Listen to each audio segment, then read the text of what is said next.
Épisode 22 de la guerre sanglante millénaire. Un épisode un peu remplissage, ou en tout cas ça tire pas mal sur la corde. Mais avant de parler de tout ça en détail, bienvenue à vous mesdames et messieurs, je vous invite à vous abonner, car nous allons parler de cet épisode 22 de Bleach, Thousand Year Blood War. Générique.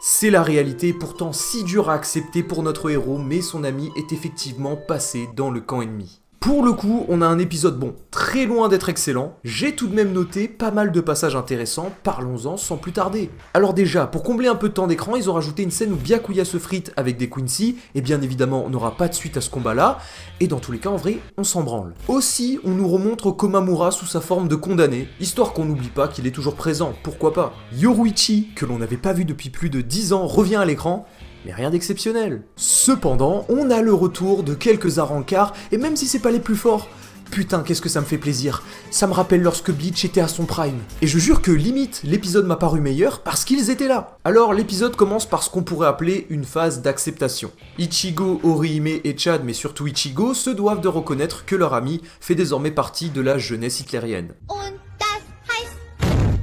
Ichigo dit même que depuis le début de cette guerre, il s'en était toujours un peu douté. Qu'à un moment donné, il se verrait contraint de faire face à son ami compte tenu de leurs origines. Par contre, ne passez pas l'adresse du chirurgien Orihime. Ah mais toutes les gonzesses vont lui passer un coup de fil. Bientôt même, il donnera une interview. Heureusement qu'il n'y a pas Twitch à la Soul Society, Apex serait top donateur. Ils ont pris la liberté d'enlever le dialogue dans lequel Ichigo fait une remarque sur la tenue de Orihime. Mais bon, vu le ton sérieux de ce début d'épisode, je comprends tout à fait ce choix. On a aussi Basby qui vient faire une sorte de rap contenders face à Renji. Et bon, les dialogues pour le coup sont pas terribles quoi. Et face de poulet, qu'est-ce que c'est que cette insulte? S'il l'avait traité de sale crête d'or, là je dis pas j'aurais validé. Et bon, malheureusement on arrive sur ce que représente selon mon humble avis, un problème. Kisuke Urahara, le GOAT, je le rappelle, a mis en place tout un dispositif pour que Ichigo, Chad et Orihime puissent rejoindre le palais du roi. Donc c'est bien ça, c'est ce que je disais, le mec est descendu pour flex et maintenant va devoir remonter. D'autant plus qu'à la base, la première fois il y est arrivé facilement parce que c'est la division 0 qui l'a escorté, là ça c'est un peu de refaire revenir cet enjeu, du moins cette tension de ça va être compliqué d'aller au palais. Mais je suis désolé, ça ne marche pas du tout.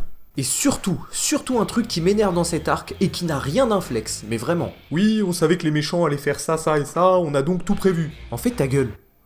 Je viens de croiser un menteur, je m'assois tellement c'est trop. Pourquoi vous ne dites rien à personne? Ça paraît si compliqué? En plus, putain, Urahara, tu es le génie absolu de Bleach, tu n'as plus rien à prouver. Et là, au contraire, tu redescends dans mon estime. Et donc, on a aussi l'explication de pourquoi les Vizard ne sont pas intervenus dans la bataille. Alors, faut remonter à la partie 1 de Thousand Year Blood War. Ils étaient en train de récolter de l'énergie pour le canon. Et bon, je suis désolé, mais ce petit extrait où on voit Iori qui parle, pour moi, ça c'est pas Iori. Je suis désolé. Le principe de la meuf, c'est que c'est une chieuse absolue. Là, ça, ce n'est pas Iori. Donc là, tu prends encore plus conscience qu'ils ont poussé le délire loin de « ouais, on savait qu'ils allaient faire ça et tout », mais c'est... putain!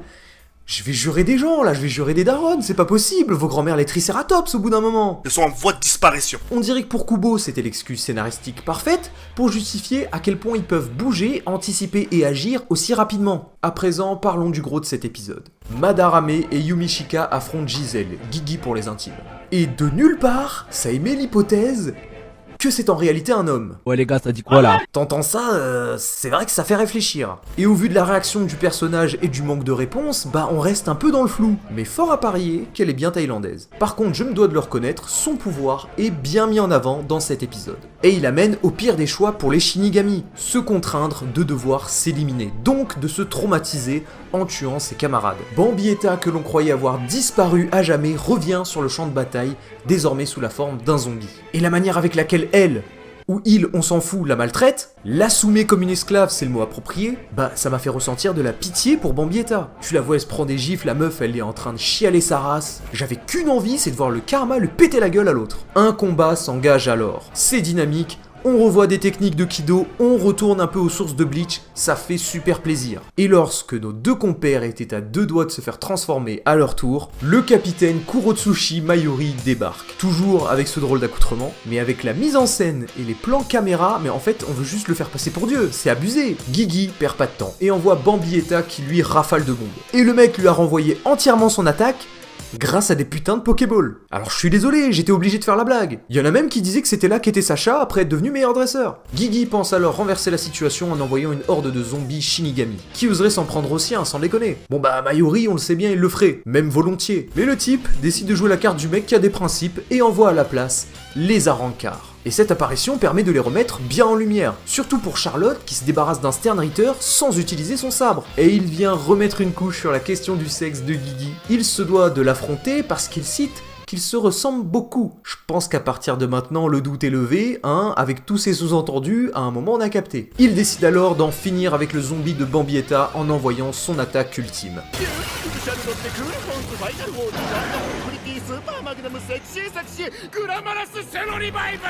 Wow, qu'est-ce que c'est que ce truc là? Bon, va savoir comment il a trouvé le nom de cette technique, moi perso j'ai pas envie de savoir. Et pour finir sur l'épisode, elle dévoile sa carte maîtresse. Le capitaine Toshiro Itsugaya, zombifié. Ouah, cliffhanger de fou! On sait déjà comment ça va finir, parce que je rappelle tout de même que dans le tout premier trailer, Itsugaya il avait une forme bien particulière. Sur ce, mesdames et messieurs, c'était tout pour moi, c'était tout pour cet épisode 22. Avec du recul, ouais, cet épisode était pas si mal que ça à regarder finalement, mais le plus intéressant c'est clairement la deuxième partie. Parce que bon, la première, ouais, on savait qu'ils allaient faire ça, nanana, ouais bon, vas-y dégage. Mais bon, à noter quand même que l'on voit qu'il y a quand même pas mal de remplissage, ça gratte un peu du temps. Bon, je m'y suis un peu résigné. Hâte de voir la suite en tout cas, surtout lorsqu'ils seront au palais du roi, ça annonce des dingueries, surtout avec les élus. Merci en tout cas de m'avoir regardé, abonnez-vous pour ne pas louper la suite des reviews. Sur ce, c'était le Sama, et moi, je vous dis sayonara.